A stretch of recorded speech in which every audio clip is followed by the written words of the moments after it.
ಪಹಲ್ಗಾಮ್ನಲ್ಲಿ NIA ತನಿಖೆ ಬಹಳ ಚುರುಕಾಗಿ ನಡೀತಾ ಇದೆ. ಈಗ ಉಗ್ರ ದಾಳಿ ನಡೆದ ಸ್ಥಳದಲ್ಲಿ 3D ಮ್ಯಾಪಿಂಗ್ ಮಾಡಲಾಗ್ತಾ ಇದೆ. ಪ್ರತ್ಯಕ್ಷದರ್ಶಿಗಳ ಹೇಳಿಕೆಯನ್ನ ಆಧರಿಸಿ ಘಟನೆಯನ್ನ ಮರು ಸೃಷ್ಟಿ ಮಾಡಲಾಗ್ತಾ ಇದೆ.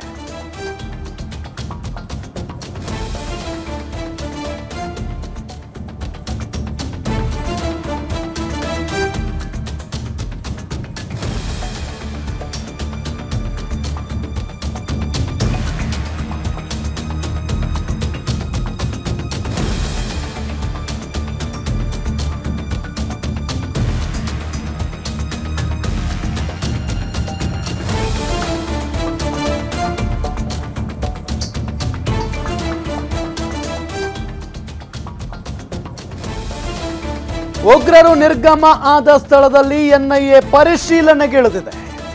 ಪಹಲ್ಗಾಮ್ನಲ್ಲಿ ಎನ್ಐಎ ತನಿಖೆ ಚುರುಕುಗೊಂಡಿದೆ. ಪಹಲ್ಗಾಮ್ ಘಟನೆ ಆದ ಮಾರನೇ ದಿನದಿಂದಲೂ ಕೂಡ ಎನ್ಐಎ ಅಧಿಕಾರಿಗಳು ಹೋಗ್ಬಿಟ್ಟಿದ್ದಾರೆ. ತಿಳಿದವ್ರು ಹೇಳ್ತಾರೆ, ಎನ್ಐಎ ತನಿಖೆ ಅಂದರೆ ಸುಮ್ಮನೆ ಅಲ್ಲ, ಅತಳ ಬೆತ್ತಳ ಪಾತಾಳವಲ್ಲೂ ಕೂಡ ಅಗೆದು ನೋಡುವಷ್ಟು ಆ ಒಂದು ತನಿಖೆ ಇರುತ್ತೆ ಎನ್ಐಎದ್ದು ಅಂತ ಹೇಳಿ. ಸೊ ಎನ್ಐಎ ತನಿಖೆ ಬಹಳ ಗಂಭೀರವಾಗಿರುತ್ತೆ ಮತ್ತು ಎಲ್ಲೇ ಇದ್ರೂ ಕೂಡ ಈ ಉಗ್ರರ ಬಿಲಗಳು ಎಲ್ಲೇ ಇದ್ರೂ ಕೂಡ ಹುಡುಕಿ ಅದನ್ನ ಸೈನ್ಯಕ್ಕೆ ತಿಳಿಸ್ತಾರೆ. ಈಗಾಗಲೇ ನಿಮಗೆ ಗೊತ್ತೇ ಇದೆ, ಒಂದಿಷ್ಟು ಜನ ಉಗ್ರರ ಮನೆಗಳನ್ನ ಸಂಪೂರ್ಣವಾಗಿ ನಾಶ ಕೂಡ ಮಾಡಲಾಗಿದೆ. ಹಾಗಾಗಿನೇ ಆ ಉಗ್ರರು ಯಾರು, ಅವರ ಮನೆಗಳೆಲ್ಲಿದ್ದಾವೆ, ಎಲ್ಲದರ ಬಗ್ಗೆಯೂ ಕೂಡ ಮಾಹಿತಿಯನ್ನ ಕೊಟ್ಟಿದ್ದು ಎನ್ಐಎನೇ. ಅದೇ ರೀತಿಯಾಗಿ ಈಗ ಮತ್ತಷ್ಟು ತನಿಖೆಯನ್ನು ಚುರುಕುಗೊಳಿಸಿದೆ ಎನ್ಐಎ. ಉಗ್ರರ ದಾಳಿ ನಡೆದ ಸ್ಥಳದಲ್ಲಿ 3D ಮ್ಯಾಪಿಂಗ್ ಮಾಡಲಾಗ್ತಾ ಇದೆ. ಅಂದರೆ ಪ್ರತ್ಯಕ್ಷದರ್ಶಿಗಳ ಹೇಳಿಕೆಯನ್ನು ಪಡ್ಕೊಂಡಿದ್ದಾರೆ. ಸರ್, ಈ ರೀತಿಯಾಗಿ ಬಂದಿದ್ರು, ಈ ರೀತಿಯಾಗಿ ಘಟನೆ ಆಯಿತು, ಈ ರೀತಿಯಾಗಿ ಹೊಡೆದಾಕಿದ್ರು ಅಂತ ಏನು ಸ್ಥಳೀಯರು ನೋಡಿದವರು ಮಾಹಿತಿಯನ್ನು ನೀಡ್ತಾರಲ್ಲ, ಆ ಪ್ರತ್ಯಕ್ಷದರ್ಶಿಗಳ ಹೇಳಿಕೆಯನ್ನು ಆಧರಿಸಿ ಘಟನೆಯನ್ನು ಮರುಸೃಷ್ಟಿ ಮಾಡಲಾಗ್ತಾ ಇದೆ. ಆ ಒಂದು ಸ್ಥಳದಲ್ಲಿ ಉಗ್ರರು ನಿರ್ಗಮ ಆದ ಸ್ಥಳದಲ್ಲೂ ಕೂಡ ಎನ್ಐಎ ಪರಿಶೀಲನೆ ಮಾಡ್ತಾ ಇದೆ. ಅಂತ ಅಂದರೆ ಈ ಉಗ್ರರು ಅಲ್ಲಿದ್ದಂಥ ಅಮಾಯಕರನ್ನು ಹೊಡೆದಾಕಿ ನಂತರ ಯಾವ ಕಡೆಯಿಂದ ಜಾಗ ಮಾಡ್ಕೊಂಡು ಹೋದ್ರು ಅಥವಾ ಯಾವ ಕಡೆಯಿಂದ ಹೋದ್ರು ಅನ್ನೋದರ ಬಗ್ಗೆ ಅಲ್ಲಿನ ಸ್ಥಳೀಯರ ಬಾಯಿಂದ ಕೇಳಿ, ಅದಾದ ನಂತರ ಹಿಂಗೆ ಹೋದ್ರಾ ಅಂತ ಹೇಳಿ ಆ ಜಾಗದಲ್ಲೇ ಅವರು ಕೂಡ ಹೋಗ್ತಾ ಇದ್ದಾರೆ ಎನ್ಐಎ ಅಧಿಕಾರಿಗಳು. ಸೊ ಇಲ್ಲಿಂದ ಹೋದ್ರೆ ಅವರು ಎಲ್ಲಿಗೆ ಹೋಗಿರ್ತಾರೆ, ಎಲ್ಲಿಗೆ ಹೋಗಿರಬಹುದು, ಎಲ್ಲಿಗೆ ಹೋಗುವಂಥ ಚಾನ್ಸಸ್ ಜಾಸ್ತಿ ಇರುತ್ತೆ. ಇದೆಲ್ಲದರ ಬಗ್ಗೆಯೂ ಕೂಡ ಮರುಸೃಷ್ಟಿ ಮಾಡೋ ಮುಖೇನ, ಘಟನೆಯನ್ನ ಮರುಸೃಷ್ಟಿ ಮಾಡೋ ಮುಖೇನ ಮಾಹಿತಿಯನ್ನ ಹೆಕ್ಕಿ ತೆಗಿತಾರೆ ಎನ್ಐಎ ಅಧಿಕಾರಿಗಳು. ನಿನ್ನೆ ಯಾರೋ ಒಬ್ರು ಹೇಳ್ತಾ ಇದ್ರು, ಮಾಜಿ ಯೋಧರು, ಎನ್ಐಎ ತನಿಖೆ ಅಂತ ಬಂದುಬಿಟ್ರೆ ಭಾರತ ಬಹಳ ನಂಬುತ್ತೆ. ಯಾಕೆ ಅಂತ ಹೇಳಿದ್ರೆ ಎನ್ಐಎ ಅಧಿಕಾರಿಗಳೇ ಹಂಗಿರ್ತಾರೆ. ಅತಳ ಬೆತ್ತಳ ಸುತ್ತಳ ಪಾತಾಳದಲ್ಲಿದ್ರೂ ಕೂಡ ಆ ಉಗ್ರರನ್ನ ಬಿಡೋದಿಲ್ಲ. ಅವ್ರು ಎಲ್ಲೇ ಇದ್ರೂ ಕೂಡ ಅವರನ್ನ ಹೆಕ್ಕಿ ತೆಗಿತಾರೆ. ಅಷ್ಟು ಗೌಪ್ಯವಾಗಿ ಅವರು ಮಾಹಿತಿಯನ್ನ ಸಂಗ್ರಹಿಸ್ತಾರಂತೆ ಎನ್ಐಎ ಅಧಿಕಾರಿಗಳು. ಬಹಳ ಗೌಪ್ಯವಾಗಿರ್ತಾರೆ. ಅವರನ್ನ ನೋಡಿದ್ರೆ ಎನ್ಐಎ ಅಧಿಕಾರಿಗಳು ಅಂತ ಗೊತ್ತೇ ಆಗಲ್ವಂತೆ. ಆ ರೀತಿಯಾಗಿ ಹೋಗಿರ್ತಾರೆ ಮಾಹಿತಿಯನ್ನ ಸಂಗ್ರಹ ಮಾಡೋದಕ್ಕೆ, ತನಿಖೆ ಮಾಡೋದಕ್ಕೆ. ಸೊ ಹಾಗಾಗಿನೇ ಈಗ ಎನ್ಐಎ ತನಿಖೆ ಚುರುಕುಗೊಂಡಿರೋದ್ರಿಂದ ಈತ ಭಾರತದ ಒಳಗಡೆ ನಮ್ಮ ಪ್ರಧಾನಮಂತ್ರಿಗಳ ನೇತೃತ್ವದಲ್ಲಿ ಸಾಲು ಸಾಲು ಸಭೆಗಳು ನಡೀತಾ ಇರೋದ್ರಿಂದ ಒಂದಂತೂ ಕ್ಲಿಯರ್ ಆಗಿ ಕಾಣಿಸ್ತಾ ಇರೋದು, ಏನೋ ಒಂದಾಗುತ್ತೆ, ಏನೋ ಒಂದು ಬೆಳವಣಿಗೆ ಅಂತೂ ನಡೆದೇ ನಡೆಯುತ್ತೆ. ಉಗ್ರರು ಮತ್ತು ಉಗ್ರರನ್ನ ಅಥವಾ ಉಗ್ರರಿಗೆ ಊಟ ಹಾಕ್ತಾ ಇರುವಂತ ಈ ಪಾಕಿಸ್ತಾನಕ್ಕೆ ಏನೋ ಒಂದು ಆಗುತ್ತೆ, ಏನೋ ಒಂದು ಬುದ್ಧಿ ಕಲಿಸುವಂತ ಸಾಧ್ಯತೆ ಅಂತೂ ದಟ್ಟವಾಗಿ ಕಾಣಿಸ್ತಾ ಇದೆ. ಪ್ರತಿಯೊಬ್ಬರು ಹೇಳ್ತಾ ಇರೋದಿದೆ, ಎಷ್ಟು ದಿನ ಅಂತ ಅವ್ರು ನಮ್ಮ ಮೇಲೆ ದಾಳಿ ಮಾಡ್ತಾರೆ, ಎಷ್ಟು ದಿನ ಅಂತ ನೀವು ಸೈಲೆಂಟ್ ಆಗಿರ್ತೀರಿ, ಏನಾದ್ರೂ ಒಂದು ತಿಲಾಂಜಲಿ ಇಡಬೇಕಲ್ಲ ಇದಕ್ಕೆ. ಗತ್ತಿಗೆಟ್ಟ ಪಾಕಿಸ್ತಾನನೇ ಈ ರೀತಿಯಾಗಿ ಬರುತ್ತೆ ಅಂತ ಅಂದಾಗ ಎಲ್ಲದರಲ್ಲೂ ಕೂಡ ಮುಂದೆ ಇರುವಂತ ಭಾರತ ಯಾಕೆ ಸೈಲೆಂಟ್ ಆಗಿದೆ? ಜನಸಾಮಾನ್ಯ ಮಾಡ್ತಾ ಇರುವಂತ ಪ್ರಶ್ನೆ ಇದು.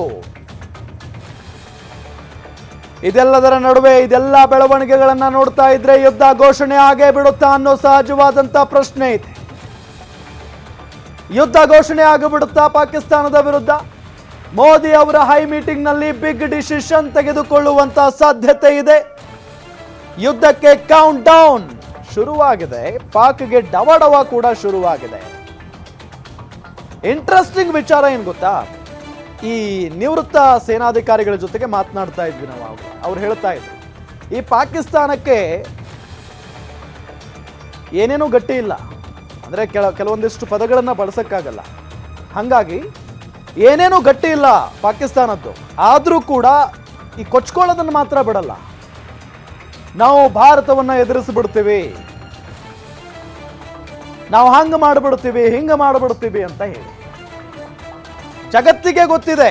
ಭಿಕ್ಷುಕ ರಾಷ್ಟ್ರ ಅಂತ ಹೇಳಿ ಪ್ರಖ್ಯಾತಿಯನ್ನ ಪಡ್ಕೊಂಡ್ಬಿಟ್ಟಿದೆ ಪಾಕಿಸ್ತಾನ. ಆದ್ರೂ ಕೂಡ ಭಾರತದ ಶಕ್ತಿಯ ಮುಂದೆ ಏನೂ ಇಲ್ಲದಂತ ಪಾಕಿಸ್ತಾನ ನಾವು ಎಲ್ಲವನ್ನು ಎದುರಿಸ್ತೀವಿ, ಭಾರತವನ್ನ ಸಮರ್ಥವಾಗಿ ಎದುರಿಸಬಲ್ಲ ತಾಕತ್ತು ನಮ್ಮಲ್ಲಿದೆ ಅಂತ ಹೇಳಿ ಕೊಚ್ಕೊಳ್ತಾರೆ. ಭಯ ಇದೆ ಒಳಗೊಳಗೆ, ಆ ಭಯಾನ ತೋರ್ಸಕ್ಕಾಗಲ್ವಲ್ಲ ಇಡೀ ಜಗತ್ತಿನ ಮುಂದೆ, ಅವಮಾನ ಆಗ್ಬಿಡುತ್ತೆ ಪಾಪ. ಹಾಗಾಗಿ ಭಯ ತೋರಿಸಿಕೊಳ್ಳದೆ ಅವರು ನಾವು ಬಹಳ ಧೈರ್ಯವಂತರು ಅಂತ ಹೇಳಿ ತೋರಿಸಿಕೊಳ್ಳೋದಕ್ಕೆ ಈ ರೀತಿಯಾದಂಥ ಹೇಳಿಕೆಗಳನ್ನ ಕೊಡ್ತಾ ಇದ್ದಾರೆ. ಒಬ್ಬರಾದ ನಂತರ ಒಬ್ಬರು ಅಂತ ಹೇಳಿ ನಿವೃತ್ತ ಸೇನಾಧಿಕಾರಿ ಒಬ್ಬರು ಮಾತನಾಡ್ತಾ ಇರೋದನ್ನ ನಾನು ಕೇಳಿಸ್ಕೊಂಡೆ.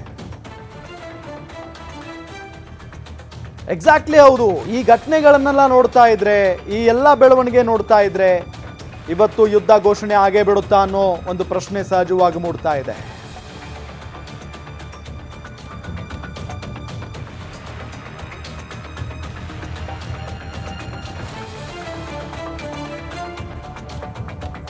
ಗಮನಿಸ್ತಾ ಇದ್ದೀವಿ. ಕೆಲವೇ ಕ್ಷಣಗಳಲ್ಲೇ ಕೇಂದ್ರ ಸಚಿವರು ಮಹತ್ವದ ಘೋಷಣೆಯನ್ನ ಮಾಡಲಿದ್ದಾರೆ. ಯುದ್ಧದ ಬಗ್ಗೆ ಮೇಜರ್ ನಿರ್ಧಾರವನ್ನ ಪ್ರಕಟಿಸಲಿದ್ದಾರೆ ಸಚಿವರು.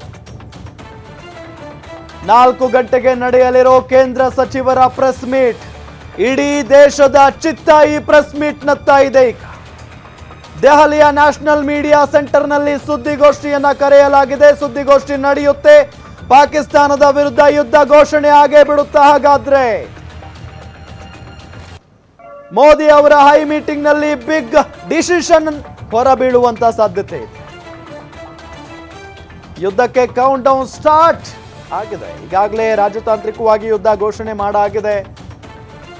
ಪಾಕಿಸ್ತಾನದವರು ಯಾರೋ ಕೂಡ ಭಾರತದಲ್ಲಿ ಇರಂಗಿಲ್ಲ ಅಂತ ಹೇಳಿದ ನಂತರ 786ಕ್ಕೂ ಹೆಚ್ಚು ಜನ ಪಾಕಿಸ್ತಾನಕ್ಕೆ ಕಾಲ್ ಇಟ್ಟಿದ್ದಾರೆ. ಈಗ ಭಾರತದಿಂದ ಪಾಕಿಸ್ತಾನಿಯರು ಮತ್ತು ಆ ಕಡೆ ಇದ್ದಂಥ ನಮ್ಮ ಭಾರತೀಯರು ಕೂಡ ಭಾರತಕ್ಕೆ ವಾಪಸ್ ಬಂದಿದ್ದಾರೆ. ಎಷ್ಟು ಜನ?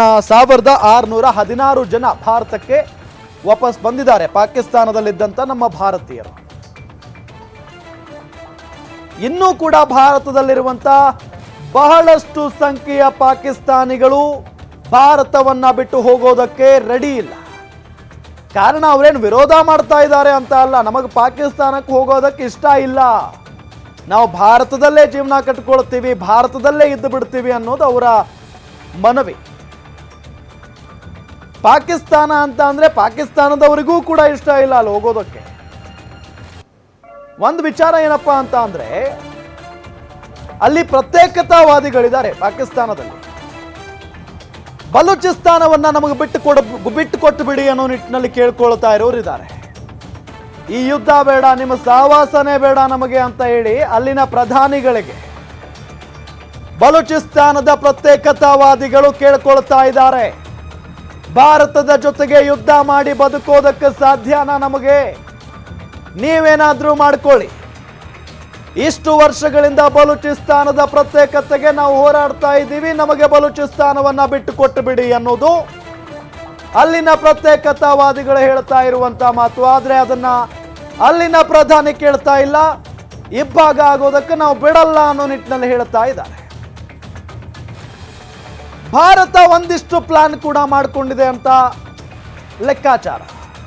ಪಾಕಿಸ್ತಾನಕ್ಕೂ ಒಂದು ಭಯ ಇದೆ ಅಂತೆ. ಪಾಕಿಸ್ತಾನ ಎಲ್ಲಿ ಯುದ್ಧಕ್ಕೆ ಬಂದು ಬಿಡುತ್ತೋ ಅನ್ನೋದಕ್ಕಿಂತ ಪಾಕಿಸ್ತಾನದಿಂದ ಬಲೂಚಿಸ್ತಾನವನ್ನ ಎಲ್ಲಿ ಇಬ್ಬಾಗ ಮಾಡಿಬಿಡುತ್ತೋ ಅನ್ನೋ ಭಯನೇ ಜಾಸ್ತಿ ಇದೆ, ಜಾಸ್ತಿ ಕಾಡ್ತಾ ಇದೆ ಪಾಕಿಸ್ತಾನದವರಿಗೆ. ಯಾವ ರೀತಿಯಾಗಿ ಈ ಹಿಂದೆ ಇಂದಿರಾ ಗಾಂಧಿಯವರು ಬಾಂಗ್ಲಾದೇಶವನ್ನ ಇಬ್ಬಾಗ ಮಾಡಿಬಿಟ್ರಲ್ಲ ಪಾಕಿಸ್ತಾನದಿಂದ, ಅದೇ ರೀತಿಯಾಗಿ ಬಲೂಚಿಸ್ತಾನವನ್ನ ಇಬ್ಬಾಗ ಮಾಡಿಬಿಡ್ತಾರೇನೋ ಅನ್ನೋ ಭಯ ಪಾಕಿಸ್ತಾನಿಯರಿಗೆ ಕಾಡ್ತಾ ಇದೆ ಅನ್ನೋದು ಗೊತ್ತಾಗ್ತಾ ಇರುವಂತ ವಿಚಾರ.